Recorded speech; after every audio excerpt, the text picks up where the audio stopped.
Tatlong araw na ngayon umuulan, di ba? Kaya naman, masarap talaga uminom ng mga maiinit na inumin ngayong araw na ito. So, iko-combine lang natin itong instant coffee at Milo. Grabe ulan. Ano talaga?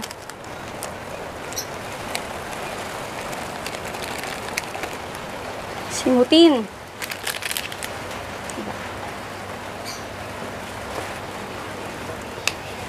So, ito gagamitin nating frother. Mas mapapadali talaga yung ating buhay sa mga ganitong klaseng inumin. Hot water. Konti lang. Aray!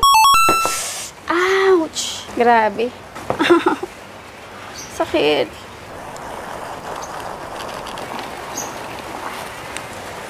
Namula agad. Sakit. Optional chocolate syrup. Sa gilid. Para may design. Again, ang ating hot